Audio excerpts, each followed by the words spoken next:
last speaker on my list is Sister Lunkuse. You have the floor from HomeNet International. Thank you, Chair, for providing me the opportunity to speak at this plenary. I'm Betty Lunkuse. I'm a home-based worker, representing 1.2 million home-based workers from 33 countries, represented by my organization, HomeNet International. I'm from Uganda. I work from my home. I make jewelry and weave baskets with natural materials.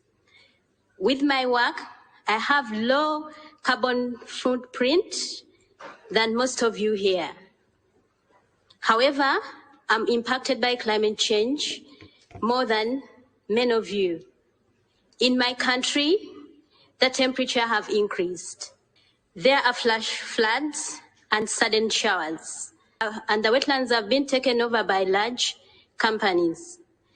This has led to reduced access to raw materials or increase in the price of raw materials, low work orders, thereby low income. There has also been an increase in health issues, leading to increased health expense. COVID-19 has left its trail behind, and our supply chains have been disrupted, and even today. We don't have the same quantum of work as before. While the world is moving on and talking about different economic models, we are still struggling to recover. If we are seriously talking about just recovery, we need two things. One, recognition. Two, protection. What we need is first and foremost, ratify ILO Convention 177, the Homework Convention by member states of ILO. And in my country, I don't have a policy which recognizes me as a worker or protects me as a worker, which is the essence of ILO 177. An ILO study in the year 2019 mentions that there are 260 home-based workers, and another study mentions that the number almost doubled. It's high time for us to have a policy for home-based workers. And while they are talking about recognizing home-based workers, we also need to understand that home-based workers have two categories: the home workers who work in the supply chains, but also the on-account home-based workers. The on-account home-based workers, like the street vendors and waste pickers, are also workers and need protection.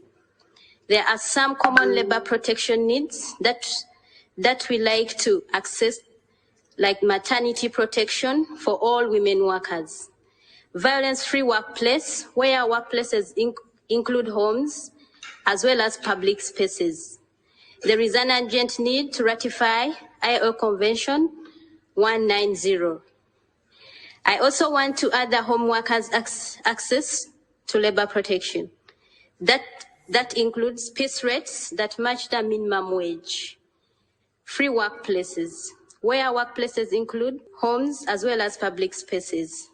I also want to add that home workers need to access labor protection that includes piece rates that match the minimum wage and grievance mechanisms, which is accessible to us without any adverse repercussions or violence-free workplace.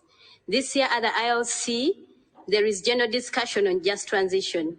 This issue is very close to my heart, and the transition and this shift to green economies needs to recognize our models of work as green jobs.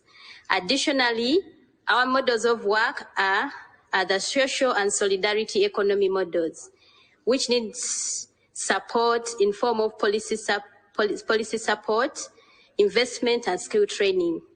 Also, the just transition needs to be accompanied by universal social protection as adaptation mechanism and enable us to face the disruption and transition in the labor market. And we also insist that all needs to be done with inclusion of organizations of workers in informal employment through implementation of Recommendation 204 in social dialogue, collective negotiation, and have a seat at the table in planning and decision-making process on the issues that impact us. Thank you so much.